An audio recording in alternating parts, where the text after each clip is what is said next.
വീണ്ടും വചനവുമായി നിൽപ്പാൻ ദൈവം തന്ന പദവിക്കായി ദൈവത്തെ സ്തുതിക്കുന്നു. കോരേഹിന്റെ മത്സരത്തിൽ നശിച്ചു പോകരുത്. എപ്പോഴും ക്രിസ്ത്യ ജീവിതത്തിൽ ദൈവം നമ്മളെക്കുറിച്ച് ആഗ്രഹിക്കുന്നത് നമ്മൾ അനുഗ്രഹിക്കപ്പെടാനും ജയത്തിലോട്ട് പോകാനുമാണ്. പക്ഷേ സ്തോത്രം, ദൈവത്തോടും ദൈവദാസന്മാരോടും ദൈവജനത്തോടും മത്സരിച്ച് സ്തോത്രം തോൽക്കുന്ന ചില കോരേഹുമാരുണ്ട്. നമ്മളെ ദൈവം വിളിച്ചിരിക്കുന്നത് സ്തോത്രം ദൈവത്തോട് ചേർന്ന് നടപ്പാനാണ്. ഈ ദിവസങ്ങളിൽ ദൈവം നമ്മൾ അത് നിമിത്തം അനുഗ്രഹിക്കാൻ പോകുക. സംഖ്യാപുസ്തകം 16-ാം അധ്യായം 6-ാം വാക്യം. കോരഹ് അവന്റെ എല്ലാ കൂട്ടങ്ങളുമായുള്ളവരെ നിങ്ങൾ ഇത് ചെയ്യുവീൻ. ധൂപകലശമെടുത്ത് നാളെ യഹോവയുടെ സന്നിധിയിൽ അതിൽ തീയിട്ട് ധൂപവർഗമിടുവിൻ. യഹോവ തിരഞ്ഞെടുക്കുവൻ തന്നെ വിശുദ്ധൻ. ലേവി പുത്രന്മാരെ മതി മതി. ലേവ്യ പൗരോഹിത്യം ദൈവത്താൽ തിരഞ്ഞെടുക്കപ്പെട്ട ഒരു കൂട്ടമാണ്. ലേവി പുത്രന്മാർ ദൈവിക പ്രമാണങ്ങൾ ആലയത്തിൽ ചെയ്യാൻ തിരഞ്ഞെടുക്കപ്പെട്ടവരാണ്. നിങ്ങൾ സ്തോത്രം, ചിലരെങ്കിലും ഫുട്ബോൾ കളി കാണുന്നവരുണ്ടാകാം. 12 പേരാ ഒരു ടീമിൽ കളിക്കുന്നത്. ഈ 12 പേരും ഒരു ലക്ഷ്യം വെച്ച് പോയെങ്കിലേ ഗോളടിക്കാനൊക്കത്തുള്ളൂ. അതിൽ 2 പേർ സ്തോത്രം ഓപ്പോസിറ്റ് ഓടിയാൽ എല്ലാം പ്രശ്നത്തിലാകും.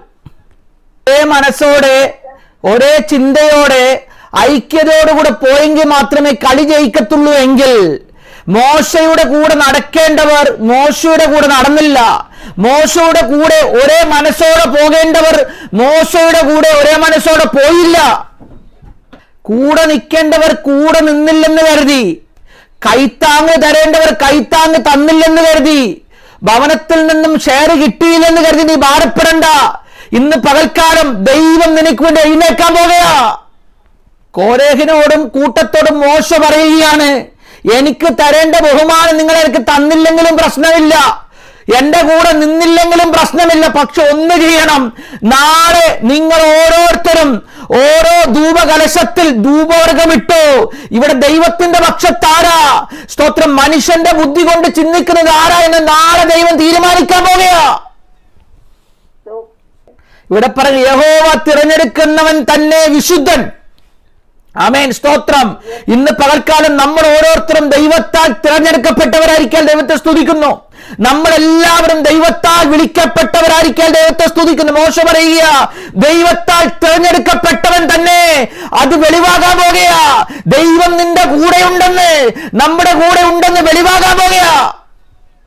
മോശ പറയുകയാണ്, സ്തോത്രം, ഒന്നും കണ്ടിട്ടല്ല എൻ്റെ ജീവിത ആരംഭം, വിശ്വാസത്താലാ. ഇത്രത്തോളം ദൈവം നടത്തിയെങ്കിൽ എത്രവർക്ക് വിശ്വാസമുണ്ട്? ഇത്രത്തോളം ദൈവം ജീവനോടെ ശേഷിപ്പിച്ചെങ്കിൽ ഞാൻ വീണു പോകത്തില്ല. എന്നോട് മത്സരിക്കുന്ന കോരേഹ് പുത്രന്മാർ, ലേവി പുത്രന്മാർ എന്നെ ജയിക്കാതെ വണ്ണം എനിക്ക് വേണ്ടി എഴുന്നേൽക്കുന്ന ഒരു ദൈവപ്രവൃത്തി വെളിപ്പെടാൻ പോകുക. ഈ മോശ എന്തിനാണ് അടുത്ത ദിവസം ധൂപ കലശം എടുത്തിട്ട് അതിൽ തീയിട്ട് സ്തോത്രം ധൂപവർഗം ഇടാൻ പറയാൻ കാര്യം എന്തെന്നറിയാമോ? അതിന്റെ അർത്ഥം മനസ്സിലാകണം എന്നുണ്ടെങ്കിൽ 1 കൊരിന്ത്യർ 3:13 പോകണം. മോശ ഈ തീയിടാൻ പറഞ്ഞത് പുതിയ നിയമത്തിലുണ്ടോ? പുതിയ നിയമത്തിലുണ്ടെന്ന്. നമുക്ക് 1 കൊരിന്ത്യർ 3:13 വരാം. അവിടെ പറയുന്നു, ആ ദിവസം അതിന് തെളിവാക്കും, അത് തീയോടെ വെളിപ്പെട്ടു വരും, ഓരോരുത്തന്റെ പ്രവൃത്തി ഇന്ന വിധം എന്ന് തീ തന്നെ ശോധന ചെയ്യും. 1 കൊരിന്ത്യർ 3:16 കൂടി ചേർത്ത് വായിക്കണം കേട്ടോ. നിങ്ങൾ ദൈവത്തിന്റെ മന്ദിരമെന്നും ദൈവത്തിന്റെ ആത്മാവ് നിങ്ങളിൽ വസിക്കുന്നുവെന്നും അറിയുന്നില്ലയോ എന്ന് വെച്ചാൽ ദൈവത്തിന്റെ മന്ദിരമായ നമ്മളിൽ കൂടെ സ്തോത്രം ദൈവത്തിന്റെ തീ കത്താൻ പോകുകയാ. ആമേൻ, സ്തോത്രം. ദൈവത്തിന്റെ തീ തന്നെ നിങ്ങൾക്കുള്ള മറുപടി തരാൻ പോകുന്നു. മെലീത്ത ദ്വീപിൽ സ്തോത്രം പൗലോസ് വലിയ പ്രതിസന്ധിയില്ല കേട്ടോ. പക്ഷേ ആ പ്രതിസന്ധിയെ അതിജീവിക്കാൻ പൗലോസ് അവിടെ വിറക് കുട്ടി തീ കത്തിച്ചെന്നാ പറയുന്നത്. പ്രാർത്ഥനയുടെ തീ നിന്റെ വീട്ടിൽ കത്തട്ടെ സഹോദര സഹോദരി. അഭിഷേകത്തിന്റെ തീ നിങ്ങളുടെ വീട്ടിൽ കത്തട്ടെ. പ്രിയ മാതാവേ, പിതാവേ, ദൈവത്തിന്റെ ആത്മാവ് പറയുന്നു, നിന്റെ ഭവനത്തിന്റെ അകത്ത് തീ കത്തുമ്പോൾ, നീ ഒരു ദൈവിക തീയായി മാറുമ്പോൾ, ഇന്ന് നിന്നെ വെല്ലുവിളിച്ചുകൊണ്ട് നിൽക്കുന്ന പ്രതിസന്ധികൾ, പ്രതികൂലങ്ങൾ, കോരേഹിന്റെ മത്സരങ്ങൾ നിന്റെ വിട്ട് മാറാൻ പോകുക. പറയുകയാണ് മോശ. സംഖ്യാപുസ്തകം 16:12-13 വായിച്ചാൽ സ്തോത്രം മനസ്സിനെ മുറിവേൽപ്പിക്കുന്ന ഒരു വലിയ സംഭവം അവിടെ നടക്കുക. വലിയ ഒരിക്കലും മറക്കാനാവാത്ത ഒരു വലിയ ചോദ്യത്തിന്റെ മുന്നിൽ മോശ എത്തി. സംഖ്യ 16:12. പിന്നെ മോശ ഏലിയാബിന്റെ പുത്രന്മാരെ ദാദാനെയും അബിരാമിനെയും വിളിപ്പാൻ ആളയച്ചു. അതിനവർ, ഞങ്ങൾ വരികയില്ല, മരുഭൂമിയിൽ ഞങ്ങളെ കൊല്ലുവാൻ നീ ഞങ്ങളെ തേനും പാലും ഒഴുകുന്ന ദേശത്തു നിന്ന് കൊണ്ടുവന്നിരിക്കുന്നത് പോരാഞ്ഞിട്ട് നിന്നെ തന്നെ ഞങ്ങൾക്ക് അധിപതിയുമാക്കുന്നുവോ? സ്തോത്രം. ഒന്ന് ലീഡർ ആണെന്ന് ദൈവത്താൽ തെരഞ്ഞെടുക്കപ്പെട്ട മോശ അവരെ വിളിച്ചേച്ച് പറയുക, ഒന്ന് ഇങ്ങോട്ട് വാ മക്കളെ എന്ന്. അപ്പൊ അവര് പറഞ്ഞ മറുപടി ഭയങ്കര കഠിന മറുപടിയായിരുന്നു. ഒന്ന് എന്താണെന്നറിയാമോ? ഞങ്ങൾ വരില്ല. ഒന്നാമത്തെ കാര്യം, മോശയുടെ വാക്കിനെ അവർ ധിക്കരിച്ചു.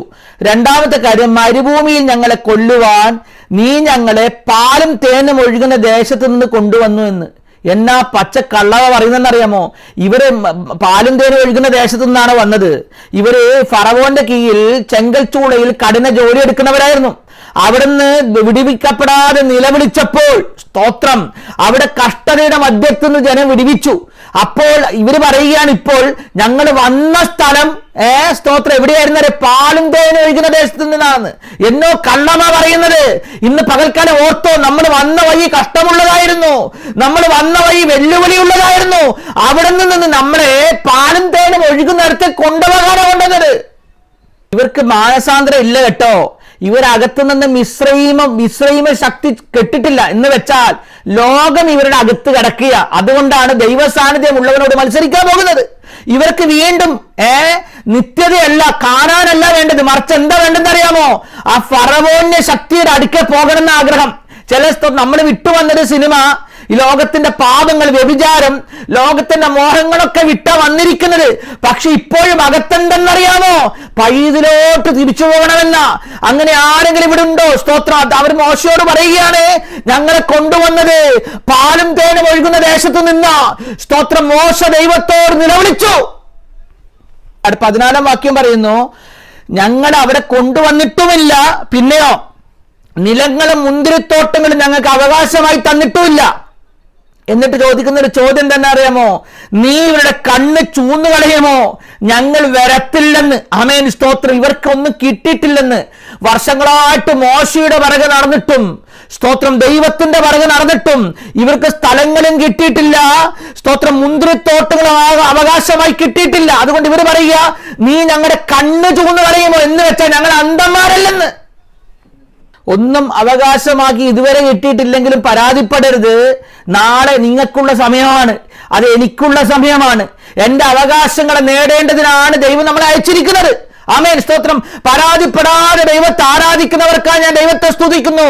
അവർക്ക് ദൈവം മുന്തിരിത്തോട്ടങ്ങളെയും, സ്തോത്രം, അവർക്ക് ദൈവം പാലും തേനും ഒഴുകുന്ന ദേശത്തെയും കൈവശമാക്കി തരാൻ പോകുക. സ്തോത്രം. 2 കൊരിന്ത്യർ വാക്യമുണ്ട്, ഞാൻ വായിക്കുന്നതിൽ ഇപ്രകാരം പറയുന്നു, ഞങ്ങളോ അളവിനൊത്തവണ്ണമല്ല നിങ്ങളുടെ അടുക്കലോട് എത്തുമാറ് ദൈവം ഞങ്ങൾക്ക് അളന്നു തന്ന അതിരിന്റെ അളവിനൊത്തവണ്ണം അത്ര പ്രശംസിക്കുന്നത്. എനിക്ക് മനസ്സിലായിട്ടില്ല ഈ വാക്യത്തിന്റെ ആഴം എന്താണെന്ന്. ഞാൻ പറഞ്ഞത് നിങ്ങൾക്കും മനസ്സിലായി കാണത്തില്ല. ഞങ്ങളുടെ അളവിനൊത്തവണ്ണമല്ല നിങ്ങളുടെ അടുക്കളോളം എത്തുമാറ് ദൈവം ഞങ്ങൾക്ക് അളന്നു തന്നത്. ആമേൻ. ദൈവം നമുക്ക് അളന്നു തന്നൊരു അളവുണ്ട്, അത്രേ നമുക്ക് എത്താനൊക്കത്തുള്ളന്നേ. ആമേൻ. ദൈവം നമുക്ക് ഓരോരുത്തർക്കും തന്ന അളവിനൊത്തവണ്ണം നമ്മളെ എത്തിക്കുന്ന ഒരു ദൈവം ഉണ്ടെന്ന് മറക്കണ്ട. ഞാൻ പറയാണ്, എനിക്ക് ബെന്നിഹിനെ പോലെ ആകണമെന്ന്, റെയ്നാഡ് ബോങ്കെ പോലെ ആകണമെന്ന്. സ്തോത്രം. നടക്കുന്ന വല്ല കാര്യമാണോ? ആമേൻ, സ്തോത്രം. എനിക്ക് ദൈവം തന്നൊരു അളവുണ്ടെന്നേ, ആ അളവിൽ ഞാൻ എത്തും. നിങ്ങൾക്ക് ദൈവം തന്നൊരു അളവുണ്ടെന്നേ, ആ അളവിൽ നിങ്ങൾ എത്തിയിരിക്കും. ഇന്ന് പകൽക്കാലം ദൈവത്തെ നിങ്ങൾ ആരാധിപ്പാൻ തയ്യാറാകുമ്പോൾ, ദൈവസന്നിധിയിൽ മുട്ടുമടക്കാൻ തയ്യാറാകുമ്പോൾ, നിങ്ങൾക്ക് അമർത്തി കുലുക്കി കവിയുന്ന നല്ലൊരു അളവ്. ആമേൻ. പരാതി പറയാത്തവർക്കാണ് ഞാൻ ദൈവത്തെ സ്തുതിക്കുന്നു. ഞാൻ ചില വർഷങ്ങൾക്ക് മുമ്പ് ഒരു മീറ്റിംഗിൽ പങ്കെടുക്കാൻ പോയതാണ്. അവിടെ ഒരു പ്രസിദ്ധനായ ദൈവദാസൻ പ്രസംഗിക്കാൻ വന്നു. 100 കണക്കിന് ആളുകൾ മീറ്റിംഗിൽ വന്നിട്ടുണ്ട്. അപ്പോൾ അദ്ദേഹം സ്റ്റേജിൽ നിന്ന് പാടിയിട്ട് അദ്ദേഹം കസാരയിൽ പോയി ഇരിക്കും. അപ്പം കൊയറ് പാടും. പിന്നെയും അദ്ദേഹം എഴുന്നേറ്റ് വന്ന് പാടും. പിന്നെയും അദ്ദേഹം കസാരയിൽ പോയിരിക്കും. അപ്പോൾ ഇതിന്റെ മുന്നേ ബാംഗ്ലൂരിൽ ബെന്നിഹിൻ വന്നപ്പോൾ ഞാൻ ബെന്നിഹിന്റെ മീറ്റിങ്ങിന് പങ്കെടുക്കാൻ പോയി. ബെന്നിഹിൻ ഇതാ ചെയ്തുകൊണ്ടിരുന്നത്, അതിന്റെ കോപ്പിയാ. അദ്ദേഹം ബെന്നിഹിനാകാൻ നോക്കിയ എന്ന് വെച്ചാൽ അദ്ദേഹത്തിന്റെ അളവിന്റെ അപ്പുറത്തെത്താൻ നോക്കിയ. അദ്ദേഹം ബെന്നിഹിൻ ആയില്ല ഇതുവരെ, ഇനി ആകുമെന്ന് തോന്നുന്നില്ല. എന്ന് പറഞ്ഞാൽ കോരഹിന്റെ ആഗ്രഹം എന്തെന്നറിയാമോ? മോശയെ ചവിട്ടിയിട്ട് മുകളിലോട്ട് വരണമെന്ന. ഞാൻ പറഞ്ഞ മനസ്സിലാവുന്നുണ്ടോ? മോശയെ ചവിട്ടിയിട്ട് എനിക്ക് ലീഡർ ആകണം. ആമേൻ, സ്തോത്രം. അതാണ് ഇവിടുത്തെ പ്രശ്നത്തിന്റെ കാരണം. അതുകൊണ്ടാണ് പൗലോസ് പറഞ്ഞത്, നിങ്ങൾ പ്രശംസിക്കുന്നെങ്കിൽ കർത്താവിൽ പ്രശംസിക്കട്ടെ. തന്നെത്താൻ പുകഴ്ത്തുന്നവരല്ല, കർത്താവ് പുകഴ്ത്തുന്നവരത്രേ കൊള്ളാകുന്നവൻ. സ്തോത്രം. അപ്പൊ ഞാനൊരു ചോദ്യം ചോദിച്ചോട്ടെ. പൗലോസ് പറഞ്ഞല്ലോ, തന്നെത്താൻ പുകഴ്ത്തുന്നവനല്ല, കർത്താവ് പുകഴ്ത്തുന്നവൻ എത്ര കൊള്ളാകുന്നവൻ. അങ്ങനെയാണ് കർത്താവ് ആരെങ്കിലും പുകഴ്ത്തു തന്നെ. സ്തോത്രം. ഈ മൊർദെഖായി എന്ന് പറഞ്ഞൊരു വ്യക്തി ഉണ്ടായിരുന്നു, ദൈവം അദ്ദേഹത്തെ പുകഴ്ത്തി. ആമേൻ. ദാവീദ് എന്ന് പറഞ്ഞൊരു വ്യക്തി ഉണ്ടായിരുന്നു, ദൈവം അദ്ദേഹത്തെ രാജാവാക്കി. ദൈവം നമ്മളെ ഉയർത്താൻ തീരുമാനിച്ചാൽ, ദൈവം നമ്മളെ പുകഴ്ത്താൻ തീരുമാനിച്ചാൽ ആർക്കും അതിനെ തടയാൻ ഒക്കത്തില്ല. ഏതൊക്കെ പേർ 150 പരം ആളുകൾ മോശക്കെതിരെ എഴുന്നേറ്റെങ്കിലും അവർക്കൊന്നും മോശയെ ജയിക്കാൻ ഒത്തില്ല. ദൈവത്തിന്റെ ആത്മാ ചിലരോട് ദൂത് പറയുകയാണ്, ആരൊക്കെ നിനക്കെതിരെ സംസാരിച്ചാലും, ആരൊക്കെ നിനക്കെതിരെ നിന്നാലും, നീ വിളിക്കപ്പെട്ടവനാണെങ്കിൽ, തിരഞ്ഞെടുക്കപ്പെട്ടവനാണെങ്കിൽ നീ താഴ്ന്നു പോകാതെ ഉയർന്നു കയറും. സംഖ്യാപുസ്തകം 16:15 പറയാണ്, അപ്പോൾ മോശ ഏറ്റവും കോപിച്ചു. പെട്ടെന്നൊന്നും കോപിക്കുന്ന വ്യക്തിയല്ല മോശ. ഈ ദൈവം തന്നെ പറഞ്ഞത് മോശയെ ഭൂമിയിൽ ഏറ്റവും സൗമ്യനെന്ന എന്ന് പറഞ്ഞാൽ എല്ലാം സഹിക്കുന്നതാണ് മോശ. പക്ഷെ ഇത് എക്സ്ട്രീം ലെവലാ. ഇത് സഹിക്കുന്നതിന്റെ അപ്പുറത്തായത് കൊണ്ട് ബൈബിൾ പറയുന്ന മോശ ഏറ്റവും കോപിച്ചു. അദ്ദേഹം പറയുകയാണ്, അവരുടെ വഴിപാട് കടാക്ഷിക്കരുത്. ആമേൻ, സ്തോത്രം. ആദ്യമായിട്ടാണ് മോശ ഒരു എതിർ പ്രാർത്ഥന പ്രാർത്ഥിക്കുന്നത്. ഈ എതിർ പ്രാർത്ഥന എന്ന് പറഞ്ഞാൽ എന്തെങ്കിലും ഉണ്ടോ? ഇതിനാണ് എതിർ പ്രാർത്ഥന എന്ന് പറയുന്നത്. നമ്മൾ ആർക്കും എതിരെ പ്രാർത്ഥിക്കരുത്. നമുക്കെതിരെ ആരെങ്കിലും പ്രാർത്ഥിക്കണമെങ്കിൽ അത് നമ്മൾ ഏശരുത്. ആമേൻ. മോശ എതിര് പ്രാർത്ഥിക്കാൻ സോളിഷ് പ്രെയർ എന്ന് പറയും. ആമേൻ. ചിലർ പറയാണ്ട് അവന്റെ സഭ വളരരുത്, അവൻ വണ്ടി വാങ്ങിക്കരുത്, അവന്റെ മക്കൾ MBBS എടുക്കരുതെന്നൊക്കെ പ്രാർത്ഥിക്കുന്ന ടീമൊക്കെ ഉണ്ട്. ആമേൻ. എന്നാൽ മോശ അങ്ങനെയല്ല പ്രാർത്ഥിച്ചത്. മോശ പ്രാർത്ഥിച്ചത് എന്തെന്നറിയാമോ? കർത്താവേ, ഞാൻ അവരുടെ കയ്യിൽ നിന്നൊരു കഴുതിയെ പോലും വാങ്ങിയിട്ടില്ല, അവരിൽ ഒരുത്തരോടൊരു ദോഷവും ചെയ്തിട്ടില്ല, അവരെന്നെ വെല്ലുവിളിക്കുന്നു. നിന്റെ കയ്യിൽ തെറ്റില്ലാതെ, നിന്റെ കയ്യിൽ ദോഷമില്ലാതെ ആര് നിനക്കെതിരെ ഗൂഢാലോചന നടത്തിയാലും ദൈവവേദനേ അത് നിന്നെ ഏശത്തില്ല. സാധാരണ ദേവദാസന്മാർ ഒരു സ്ഥലത്ത് ശുശ്രൂഷിക്കാൻ പോയി കഴിഞ്ഞാൽ അവർക്ക് വല്ല കാളയോ വല്ല കുതിരയോ ഒക്കെ കിട്ടും. ഏറ്റവും മുന്തിയ വാഹനമായിരുന്നു അന്നത്തത്. എന്നാൽ ഈ മോശ, സ്തോത്രം, കഴുതിയെ പോലും വാങ്ങിയിട്ടില്ലെന്ന് ഉറപ്പ് പറയുന്നു. ആമീൻ. വെറുതെ പറയോ? ദൈവത്തോടല്ലേ പറഞ്ഞത്. ഒരു കഴുത എന്ന് പറഞ്ഞാൽ സാധാരണക്കാരുടെ വാഹനമാണ്, പാവപ്പെട്ടവന്റെ വാഹനമാണ് കഴുത. സ്തോത്രം. അതുകൊണ്ടാണ് പുതിയ നിയമത്തിൽ യേശു കഴുതപ്പുറത്ത് കയറി കഴുതി അങ്ങ് മാനിച്ചത്. ആമേൻ. അപ്പോൾ കുതിരയോ കാളയോ വില കൂടിയതൊന്നും വാങ്ങിക്കാതെ, എന്തിന്? സ്തോത്രം, കഴുതിയെ പോലും വാങ്ങിക്കാത്ത, ദോഷം ചെയ്യാത്ത നീതിമാനായിരുന്നു മോശ. ഞാനൊരു ദൂത് പറയട്ടെ, നിങ്ങൾ നീതിയോടെ ജീവിക്കുന്ന ദൈവജനാണെങ്കിൽ, നേരോടെ ജീവിക്കുന്നവനാണെങ്കിൽ ഒരു നന്മയ്ക്കും നിനക്ക് മുടക്കം ഉണ്ടാകത്തില്ലെന്ന് അവൻ വിശ്വസിച്ചോ. നീ നേരോടെ നടക്കുന്നവർക്ക് ഒരു നന്മയും മുടങ്ങത്തില്ല. ദൈവാത്മാ ചിലരുടെ ദൂത് പറയുക, നീ നേരോടെ നടക്കുന്നതിനാൽ നിന്റെ നന്മ മുടങ്ങത്തില്ല. അതുകൊണ്ടാണ് പൗലോസ് പറഞ്ഞത്, അത് നിമിത്തം തന്നെ ഞാൻ ഇതൊക്കെയും സഹിക്കുന്നു. ആമേൻ. ഭയങ്കര സഹനം വേണം കേട്ടോ ക്രിസ്ത്യ ജീവിതത്തിൽ. ചിലരുടെ ഫാമിലി ലൈഫിൽ ഭയങ്കര സഹനം വേണം. സ്തോത്രം. ചിലരുടെ ജോലിയിൽ ഭയങ്കര സഹനം വേണം. ആമേൻ. സഹിക്കേണ്ട വരുമ്പോൾ ഓടിപ്പോകരുത്. ദൈവാത്മാ ആരോടൊക്കെ ദൂത് പറയുക, നിന്റെ കുടുംബ ജീവിതത്തിൽ പ്രശ്നം വരുമ്പോൾ നീ ഓടിപ്പോകരുത്. ആമേൻ. സ്തോത്രം. ദൈവം നിന്നെ ജയിപ്പിക്കേണ്ടതിന് ഉറച്ചു നിന്നോ. തന്നെ അറിയുന്ന ദൈവജനം ഉറച്ചു നിന്ന് വീര്യം പ്രവർത്തിക്കുമെന്നാണ് ബൈബിൾ പറയുന്നത്. പൗലോസ് പറയുകയാണ്, അത് നിമിത്തം തന്നെ ഞാൻ ഇതൊക്കെ സഹിക്കുന്നു, എങ്കിലും ലജ്ജിക്കുന്നില്ല. ഞാൻ ആരെ വിശ്വസിച്ചിരിക്കുന്നു എന്ന് ഞാൻ അറിയുന്നു. ആമേൻ. നീ വിശ്വസിച്ചിരിക്കുന്നത് ആരെയെന്ന് നീ അറിഞ്ഞാൽ, ഓ ജീസസ് ഊടാ ഹദുരാജ, നീ വിശ്വസിച്ചിരിക്കുന്നത് ആരെയെന്ന് നീ അറിഞ്ഞാൽ നീ ലജ്ജിച്ചു പോകത്തില്ല. സഹിച്ചു നിന്നത് കൊണ്ടാണ് ഞാൻ ഇന്ന് നിങ്ങളുടെ മുമ്പാകെ പ്രസംഗിക്കുന്നത് കേട്ടോ. ഒരുപാട് അനുഭവങ്ങൾ പറയാനുണ്ട്. കഴിഞ്ഞ 24 വർഷങ്ങൾ സുവിശേഷ വേലയോടനുബന്ധപ്പെട്ട് ഒരുപാട് പ്രതിസന്ധികൾ എന്നെ തേടി വന്നതാ. ഒരുപാട് വെല്ലുവിളികൾ പലയിടത്തു നിന്ന് പുറത്താക്കിയിട്ടുണ്ട്, ഒറ്റപ്പെടുത്തിയിട്ടുണ്ട്. പക്ഷെ നിൽക്കാൻ കാര്യം എന്തെന്നറിയാമോ? ഞാൻ ആരെ വിശ്വസിച്ചെന്ന് ഞാൻ അറിയുന്നു. അവൻ എന്റെ ഉപനിധി, അവസാനത്തോളം കാക്കാൻ എന്നെ ശക്തൻ. ദൈവാത്മാ ചിലരൊക്കെ ദൂത് പറയുക, ഇന്നത്തെ നിന്റെ പ്രതിസന്ധി മാറാൻ പോകുക, ഇന്നത്തെ നിന്റെ വെല്ലുവിളി മാറാൻ പോകുക, ദൈവം നിന്റെ തല ഉയർത്തുന്ന പകൽക്കാലമെന്ന് ദൈവാത്മാവ് സംസാരിക്കുന്നു. അതുകൊണ്ട് പൗലോസ് 1 കൊരിന്ത്യർ 40 പ്രാവശ്യം തന്റെ ശരീരത്തിൽ ഓരോ അടി കൊള്ളുമ്പോഴും സ്തോത്രം പൗലോസ് യേശുവിനെ തള്ളി പറഞ്ഞില്ല. കാര്യം എന്തെന്നറിയാമോ? പൗലോസ് കണ്ടതാണ് യേശു ക്രൂശിൽ കയറുന്നത്. ആമേൻ സ്തോത്രം. തന്റെ സ്തോത്രം മാറിൽ സ്തോത്രം അടി കൊള്ളുമ്പോഴും തലയിൽ മുൾക്കിരീടം വെക്കുമ്പോഴും പുറം ഉഴവുചാല് പോലെ കീറുമ്പോഴും യേശു സഹിച്ചതുപോലെ സഹിപ്പാൻ കൃപയുള്ളവർക്കായി ഞാൻ ദൈവത്തെ സ്തുതിക്കുക. ദൈവാത്മാ പറയുന്നു, നീ സഹിക്കുന്നെങ്കിൽ ഭാരപ്പെടേണ്ട. നീ എവിടെയാണോ പ്രതിസന്ധി പോകുന്നത് അവിടെ തന്നെ നിന്റെ തല ഉയർത്തുന്ന ദൈവപ്രവൃത്തി വെളിപ്പെടും. സുവിശേഷ വിരോധികൾ തിങ്ങിക്കൂടി കിടക്കുന്ന ഒരു സ്ഥലത്ത് ഒരു സംഘടന രഹസ്യമായി യേശുവിനെ കുറിച്ച് പറഞ്ഞുകൊണ്ടിരിക്കുക.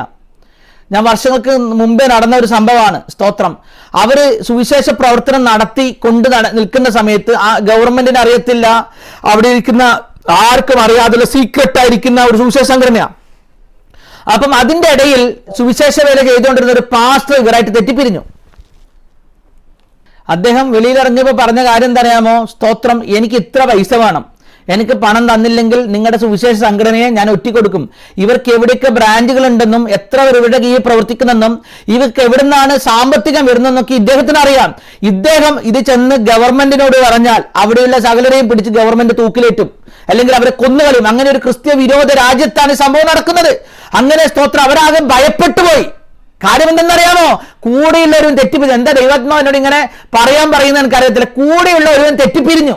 അവരാകെ ഭയപ്പെട്ടിട്ട് സ്തോത്രം അവർ ഉപവാസം ആരംഭിച്ചു. അവർ ശക്തമായി ദിവസം കരഞ്ഞുകൊണ്ട് ഉപവസിപ്പാൻ ആരംഭിച്ചു. സ്തോത്രം. എൻ്റെ ഓർമ്മ ശരിയാണെങ്കിൽ ഒരു 30 ദിവസമാണെന്ന് തോന്നുന്നു അദ്ദേഹം കൊടുത്ത സമയം. അതിൻ്റെ ഇടയിൽ ഇദ്ദേഹം ചോദിച്ച ഭീമമായ പണം ഇദ്ദേഹത്തിനോട് ഈ പാസ്റ്റർക്ക് കൊടുക്കണം. പക്ഷെ നിങ്ങൾക്കറിയാമോ, ആ 30 ദിവസം ഇവർ ഉപവാസത്തോടുകൂടെ സഭ പ്രാർത്ഥിച്ചു. 30ാമത്തെ ദിവസം ഈ പാസ്റ്റർ ഒരു കാറിൽ യാത്ര ചെയ്യുമ്പോൾ എതിരെ വന്നിരിക്കുന്ന ഒരു വാഹനം കൂട്ടിയിടിച്ച് അദ്ദേഹം ദാരുണമായി റോഡിൽ വെച്ച് ലോകത്ത് നിന്ന് മാറ്റപ്പെട്ടു. സ്തോത്രം. എന്തുകൊണ്ടാണിത് പറയേണ്ടതെന്ന് എനിക്കറിയത്തില്ല. ദൈവത്തിന്റെ ആത്മാവ് സംസാരിക്കുകയാണ്. കോരേഹിന്റെ മത്സരത്തിൽ നാം നശിച്ചു പോകരുത്. നമുക്ക് വചനത്തിലോട്ട് മടങ്ങി വരാം. സംഖ്യാപുസ്തകം 16-ാം അധ്യായം 18-ാം വാക്യം പറയുന്നു, അടുത്ത ദിവസം സ്തോത്രം കോരേഹ് 19-ാം വാക്യം, കോരഹ് അവർക്ക് വിരോധമായി സർവ്വസഭയെയും സമാഗമന കൂടാരത്തിന്റെ വാതിൽക്കൽ സ്തോത്രം കൂട്ടിവരുത്തി. യഹോവയുടെ തേജസ് സർവ്വസഭയ്ക്കും പ്രത്യക്ഷമായി. ആ പണ്ട് വെളിപ്പെട്ട ദൈവതേജസ് പിന്നെ വന്നു കേട്ടോ.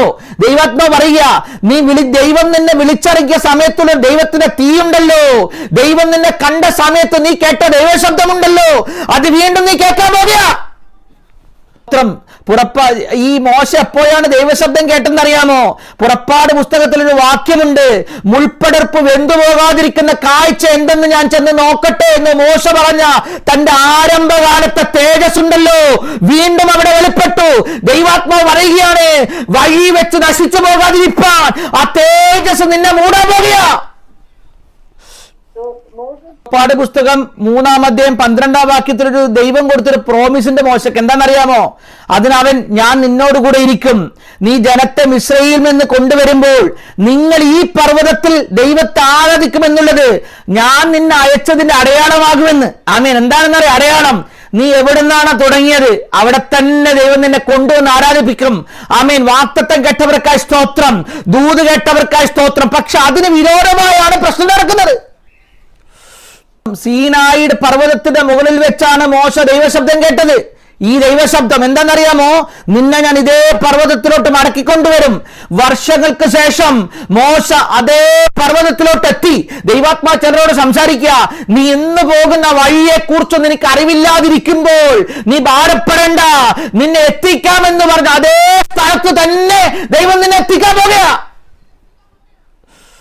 മോശ ദൈവത്തിന്റെ തീ കാണുമ്പോഴൊന്നും ഈ കോരശ് ജനിച്ചിട്ട് പോലും ഇല്ല. എന്ന് വെച്ചാൽ അവന്റെ അപ്പന്റെ ഞരമ്പേ കൂടെ ഓടുമ്പം പിന്നെ സ്തോത്രം ഇദ്ദേഹം ശുശ്രൂഷ തുടങ്ങിയതാണെന്നേ. ഇദ്ദേഹത്തോടാണ് ആര് മത്സരിക്കുന്നത്? സ്തോത്രം കോരഹ മത്സരിക്കുന്നത്. അപ്പൊ മോശ പറയുകയാണ്, പറയാതെ പറയുന്ന ഒരു പദമുണ്ട്, എന്തെന്നറിയാമോ? ഞാൻ കണ്ട തീയുണ്ടല്ലോ, നിന്റെ കയ്യിലുള്ള ചെറിയ ധൂപകലശത്തിലുള്ള കൊച്ചു തീയല്ല, 100 ഗ്രാം തീയല്ലടോ, ഞാൻ കണ്ടത് വലിയൊരു മുൾപ്പടർപ്പ് കത്തുന്നതാ. അമേൻ. വലിയ തീ കണ്ടിറങ്ങിയവൻ ചെറിയ പ്രതിസന്ധി കാണുമ്പോൾ തീരത്തില്ലെന്ന് ദൈവാത്മാവ് പറയുക. വലിയ തീ കണ്ടിറങ്ങിയ മോശയ്ക്ക് ഇതൊന്നും വലിയ വിഷയമല്ല. സ്തോത്രം, അവൻ എന്റെ കൈകളെ യുദ്ധത്തിനും എന്റെ വിരലുകളെ പോരിനും അഭ്യസിപ്പിക്കുന്നു. ഒരു കൊച്ച് 100 ഗ്രാം തീ ഒരു ഗ്ലാസിന്റെ അകത്ത് കൊണ്ടുവന്നിട്ട് സ്തോത്രം ജനലക്ഷങ്ങളെ നയിപ്പാൻ ദൈവം സ്തോത്രം ഉപയോഗിക്കുന്ന മോശയുടെ മുന്നിൽ ചെന്നിട്ട് മോശ വിറപ്പിക്കാൻ ചെന്ന മോശ വിറക്കുവോ? സ്തോത്രം, വിളിച്ച ദൈവം മോശയുടെ കൂടെ നിന്നു.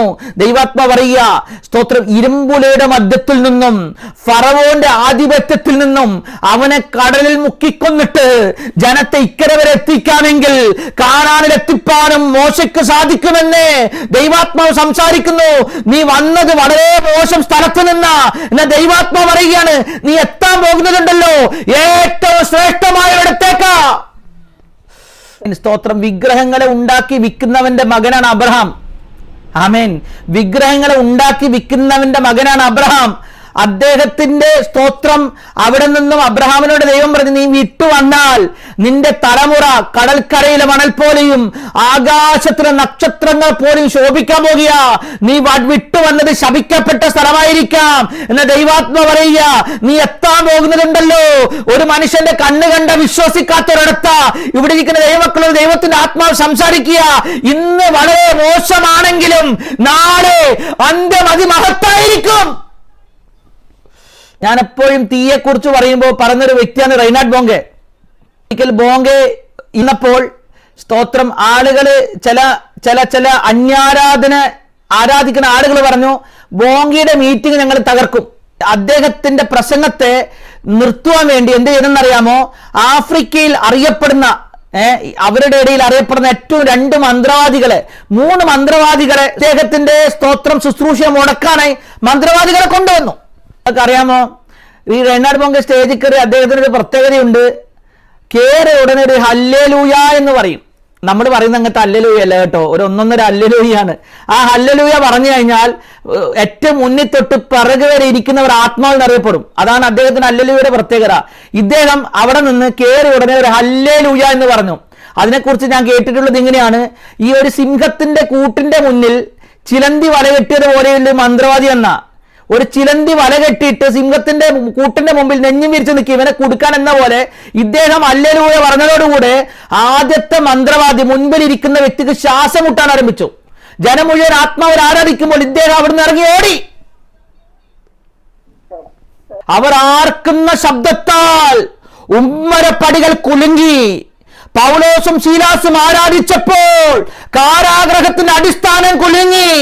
അങ്ങനെയാണെങ്കിൽ ദൈവാത്മാവ് പറയുകയാണ്, നീ ആരാധിക്കാൻ ആരംഭിക്കുമ്പോൾ, നീ ദൈവത്തെ സ്തുതിക്കാൻ ആരംഭിക്കുമ്പോൾ പൈശാചിക മണ്ഡലങ്ങളുടെ അടിത്തറയിളകും.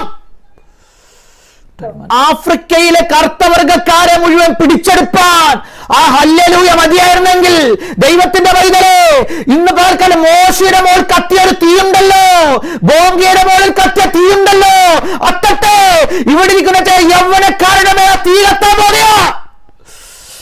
ദൈവത്തിന്റെ ആത്മാവ് എന്നോട് പറയുക, ചില ഭവനത്തിൽ ചില വ്യക്തിയുടെ മുകളിൽ മഹത്വത്തിന്റെ തീ ഇറങ്ങാൻ പോകുക. ഞാനിത് പ്രസംഗിക്കുമ്പോൾ തന്നെ ഒരു മഹത്വത്തിന്റെ തീ ചില കുടുംബങ്ങളിൽ കത്തുന്നതായി ദൈവാത്മാവ് എന്നെ കാണിക്കുന്നു. ചില രോഗങ്ങൾ സൗഖ്യമാക്കുവാൻ എന്റെ ദൈവത്തിന്റെ കൽപ്പന പുറപ്പെടുക. ആമേൻ. ദൈവാത്മാവിനോട് വെളിപ്പാട് കാണിക്കാണ്. സ്തോത്രം, ഒരു പ്രത്യേക അരിപ്പ പോലുള്ളൊരു സാധനം വെച്ച് ദൈവം ചില ഭവനങ്ങളിൽ ഫിൽട്ടർ ചെയ്യുന്നത് പോലെ ദൈവത്തിൻ്റെതായിരിക്കുന്ന ചില ഫിൽട്രേഷനിലൂടെ ജനം കടന്നു പോകാൻ പോകുന്നു. സിഗ്നൽ ഇല്ലാത്തിടത്ത് ചില ടവറുകളൊക്കെ വെച്ച് സിഗ്നൽ പിടിക്കുന്നത് പോലെ ദൈവിക ബന്ധമില്ലാത്ത ചിലത് ദൈവിക ബന്ധത്തിലോട്ട് മാറാൻ പോകുന്നു. ദൈവാത്മാവ് പറയുന്നു, വിശ്വാസത്തിൽ കടന്നു വന്നിട്ടില്ലാത്ത ചിലതിനെ ദൈവത്തിന്റെ ആത്മാവ് ടച്ച് ചെയ്യാൻ പോകുക. 2025 ആണല്ലോ ഈ വർഷം. ദൈവത്തിന്റെ ആത്മാവ് പറയുക, അരിവാള് വെച്ച് സ്തോത്രം കൊയ്തെടുക്കുന്നത് പോലെ നിങ്ങളുടെ സ്തോത്രം ചിലതൊക്കെ നേടുന്ന വർഷമാണെന്ന് ദൈവാത്മാവ് പറയുന്നു. ഷിമോഗ എന്ന് പറഞ്ഞൊരു സ്ഥലം എന്നോട് കാണിക്കുന്നു. അത് എവിടെയാണെന്ന് എനിക്കറിയത്തില്ല. ഷിമോഗ എന്നൊരു സ്ഥലം, അതിനോട് ബന്ധപ്പെട്ടിട്ട് എന്തൊക്കെയോ ആത്മാവ് കാണിക്കുക. ദൈവത്തിന്റെ ആത്മാവ് നിങ്ങളുടെ കുടുംബത്തിൽ സ്തോത്രം ചിലതിനെ വലിയവനാക്കാൻ പോകുന്ന ഇവന്മാരോട് പറഞ്ഞു. ദൈവത്തിന്റെ ആത്മാവ് നമ്മുടെ മധ്യേ ഇങ്ങനെ ചലിക്കുന്നു. നിങ്ങൾ ഈ ദിവസങ്ങളിൽ ദൈവിക ചലനത്തിന് വേണ്ടി പ്രാർത്ഥിക്കട്ടെ. ഒരു ഉണർവിന് വേണ്ടി ചില കുടുംബങ്ങളെ ദൈവം മൂവ് ചെയ്യാൻ പോകുക. പഠനം മുടങ്ങിപ്പോകുമെന്ന് ഭാരപ്പെട്ട് ഈ മീറ്റിംഗ് കയറിയിരിക്കുന്ന ചിലരോട് ദൈവാത്മാവ് സംസാരിക്കുകയാണ്. സ്തോത്രം. ചില തടസ്സങ്ങളെ ഞാൻ മാറ്റും. സ്തോത്രം. സ്റ്റെപ്പ് കയറി പോകുന്നത് പോലെ ദൈവം ചിലതിന് മുകളിലോട്ട് പൊക്കാൻ പോകുക. നമുക്ക് സംഖ്യാപുസ്തകത്തിൽ തിരിച്ചു വരെ 20-ാം വാക്യം പറയുന്നു, യഹോവ മോശയോടും അഹരോനോടും പറയുകയാണ്, ഈ സഭയുടെ മധ്യം നിന്ന് മാറിപ്പോകുവീൻ, ഞാൻ ക്ഷണത്തിൽ അവരെ സംഹരിക്കാൻ പോകുക.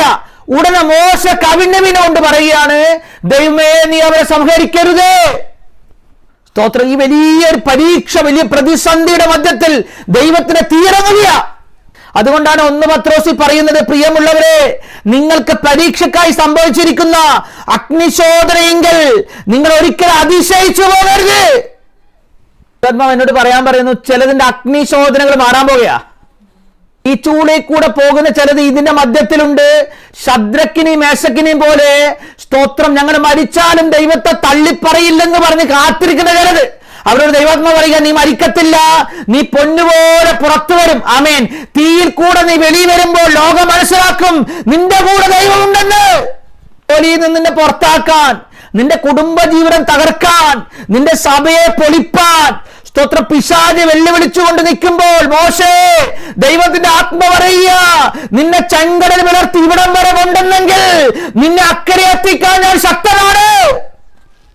അപ്പോൾ യഹോവയിങ്കിൽ നിന്ന് തീ പുറപ്പെട്ടു, ധൂപം കാട്ടിയ 250 പേരെ നശിപ്പിച്ചു കളഞ്ഞു. സ്തോത്രം. ദഹിപ്പിച്ചു കളഞ്ഞെന്ന ബൈബിൾ പറയുന്നത്.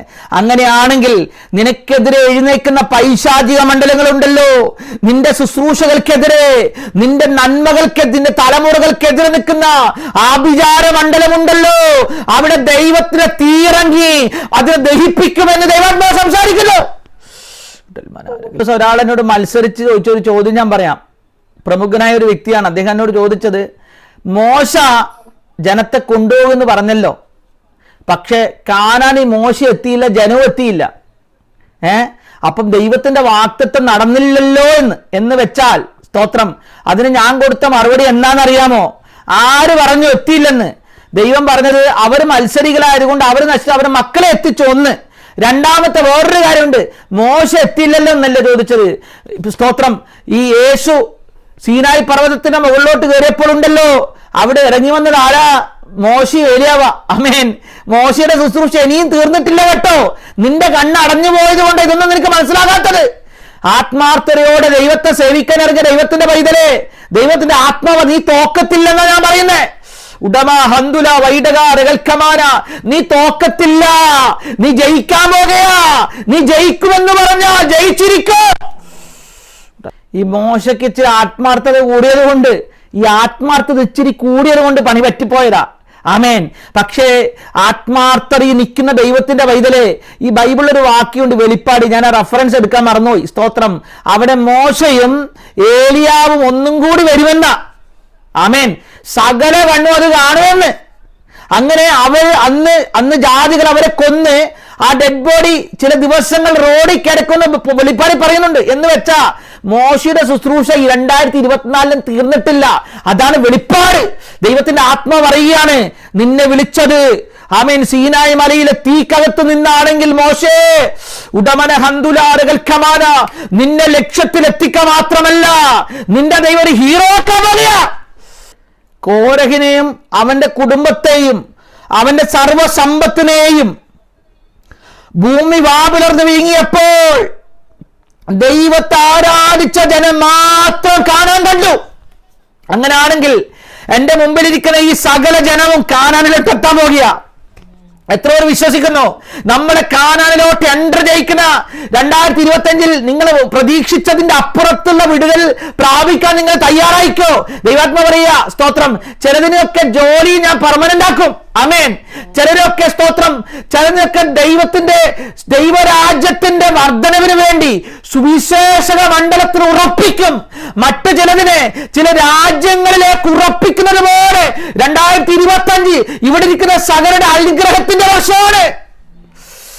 ദൈവാത്മാവ് എന്നോട് പറയാൻ പറയുന്നു, ഈ മണ്ട അടഞ്ഞുപോയ തെങ്ങെന്ന് കേട്ടിട്ടുണ്ടോ? എന്ന് വെച്ചാ എനിക്ക് അയക്കത്തിൽ എന്നെ വെട്ടിക്കള എന്ന് പറയും. അങ്ങനെ അങ്ങനെ നിന്നെ ഇനി ഒന്നിനും കൊള്ളത്തില്ല, നിന്നെ വെട്ടിക്കളയാൻ പറയുന്നവരുടെ മധ്യത്തിൽ നിന്റെ നിന്റെ നിന്റെ തെങ്ങ് കായ്ക്കും. ആമേൻ. അത് സ്തോത്രം പൂക്കും. സ്തോത്രം. ഈ ബദാം വൃക്ഷത്തെ കുറിച്ചും അത് ബദാം ഫലം കായ്ക്കും എന്നുള്ളത് പോലെ നിന്റെ വടി തളിർക്കാൻ പോകുക. അതെങ്ങനെ പറയാൻ പറയുന്നു? തളിർക്കത്തില്ലെന്ന് പറഞ്ഞ് നീ മാറ്റിവെക്കപ്പെട്ട സ്ഥലത്ത് ദാവീദേ, നിന്റെ ചേട്ടന്മാരെക്കാളും ശ്രേഷ്ഠമായ പദവിക്കായി ദൈവം നിന്നെയും നിന്റെ കുടുംബത്തെയും തെരഞ്ഞെടുത്തിരിക്കുക. മാറ്റിവെക്കപ്പെട്ട സ്ഥലത്തു നിന്നും ദൈവം ചില സ്ഥലങ്ങളിലോട്ട് നിങ്ങളെ റീഎൻട്രി ചെയ്യിക്കാൻ പോകുക. എന്ന് വെച്ചാൽ നിങ്ങളെ പറിച്ചു മാറ്റിയെടുത്ത് നിങ്ങളെ ചേർത്തൊട്ടിക്കാൻ പോകുന്നു. മാറ്റമില്ലാത്ത ചില സ്ഥലങ്ങളിലേക്ക് സ്തോത്രം സ്ഥിരമായി നിൽക്കുന്നത് പോലെ ദൈവം നിങ്ങളെ സ്നേഹത്തിന്റെ ഐക്യതയുടെ നന്മയുടെ മേഖലയിലോട്ട് ദൈവം നടത്തും. ദൈവത്തിന് ആത്മവറിയ ചില കോരേഹുമാർ മത്സരിക്കുന്നത് കണ്ട് ഭാരപ്പെടേണ്ട, ഭയപ്പെടേണ്ട. ദൈവത്തിന്റെ തീ കാര്യങ്ങൾ തീരുമാനിക്കും. ദൈവന്മാർ പറയുന്നു ദൈവത്തിന്റെ സാന്നിധ്യം കാര്യങ്ങൾ തീരുമാനിക്കാൻ പോകുക. മീറ്റിംഗ് ക്ലോസ് ചെയ്യാം. ഇന്ന് വൈകിട്ടത്തെ ഹിന്ദി മീറ്റിംഗിലും സ്തോത്രം കയറാൻ ആഗ്രഹമുള്ളവർ കയറാനെന്ന് ഓർപ്പിക്കുന്നു. ഞാൻ പ്രാർത്ഥിക്കാൻ ആഗ്രഹിക്കുന്നു. കർത്താവേ, ഈ ജനത്തെ അങ്ങയുടെ കരങ്ങളിലേക്ക് തന്നുകൊണ്ട് പ്രാർത്ഥിക്കുന്നു. അങ്ങയുടെ സാന്നിധ്യം ഇവിടെ മൂടിയിരിക്കാൻ നന്ദി. കർത്താവേ, ഞങ്ങളെ കാനാനിലെ നന്മകളിലേക്ക് നടത്തുകയാൽ നന്ദി. ഞങ്ങൾക്കെതിരെ മത്സരിക്കുന്ന അന്യാരാധന ശക്തികൾ, കോരേഹിന്റെ മത്സരങ്ങൾ യേശുവിന്റെ നാമത്തിൽ അത് ക്യാൻസലായി പോട്ടെ എന്ന് പ്രാർത്ഥിക്കുന്നു. കർത്താവേ, അതെങ്ങനെ ചെയ്യാൻ നന്ദി. കർത്താവേ,